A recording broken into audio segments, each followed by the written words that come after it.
This is a review for the East Glacier St. Mary's KOA Resort near Glacier National Park. We stayed here the last week of June, and this was a beautiful location. Just incredible how close you are to Glacier National Park within a few minutes. It was one of the most expensive sites we've ever stayed at. I think it was $94 once you add up all the tax and everything else per night. There are only a few campgrounds on this side of Glacier though, so you really have limited options, and this is a very nice KOA, so we felt it was worth it. We would stay here again next time we come back to Glacier. It has all the amenities you would expect from a KOA resort. So from the front entrance and where the store is at, there's actually a really good size playground back here. And then we have the rows of the pull-throughs. We're in a back-end space, but I actually love it because it's right up front by the store. So it's actually a really nice space. And of course you have campsites, and they have cottages here. They even have group sites. So if you're coming with a large group and you can plan well enough in advance, then you can get in. Some nice RVs there. Some big Class A's. Probably if you book in advance, you want to get a big pull-through. Although I find the backups are usually going to back up to a better space. And then over here is the pool area. So back here you can see the pool. You can see my husband is not in the water, which makes me think that it is actually fairly cold, even though it's heated.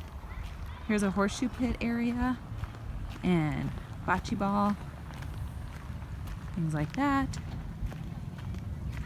And then the tent camping out there in the distance. The hot tub was the only place where people could go because it was warm enough. The pool's supposed to be heated, but I guess it's only maybe heated a few weeks or a month of the year, and it was not heated or not very hot while we were there, and it was way too cold. The best benefit is that you're within minutes to the east entrance for Glacier National Park. Within just a few minutes of entering the park at 6:45 in the morning, we saw this grizzly bear outside our car window. Couldn't believe it. So fantastic. I would highly recommend getting there early. We then drove all the way up the Going to the Sun Road to the Logan Pass Visitor Center, which was still closed because it was too early, but we did the hike on the ice fields there and hiked out to Hidden Lake. So things to know, be sure to have on hiking boots. Even those are going to be slippery. You might want to get crampons, and we had hiking sticks, walking sticks with us, and that made it a lot easier as well. Some people were trying to do this in flip-flops and stuff, and I can't imagine that they made it very far. Once we got up to the Hidden Lake Overlook, it was amazing. We saw so many mountain goats, mama goats with their babies, and they were scaling across the mountain cliffs, and then we even got to see some of them come by us at the trail. So you can see this mama is going to be crossing the ice, and the baby just slides down the mountain after her.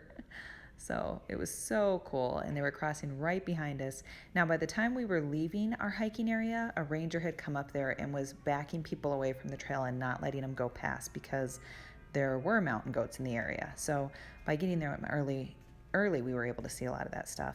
And then the view of St. Mary's Lake was phenomenal as well. Now, we went back to our RV in the afternoon, had some lunch, and let the dog out, and then we headed up to Mini Glacier, which is a different entrance, also on the east side. It took a while till they would actually let us in here because the parking lot was full, so we had to wait for a bit. But once we got up there, you can see the Mini Glacier Hotel, which is this beautiful kind of Swiss-looking hotel.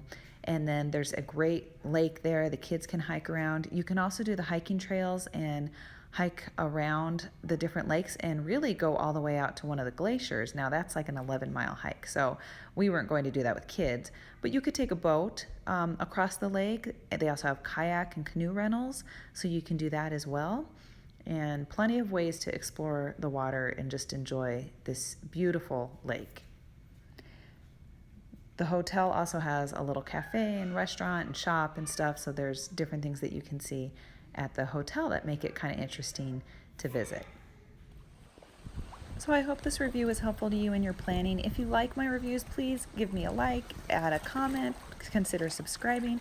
It helps me know that it's worth the time and effort to put these together if they are benefiting people. So thank you so much, and we will see you on the road.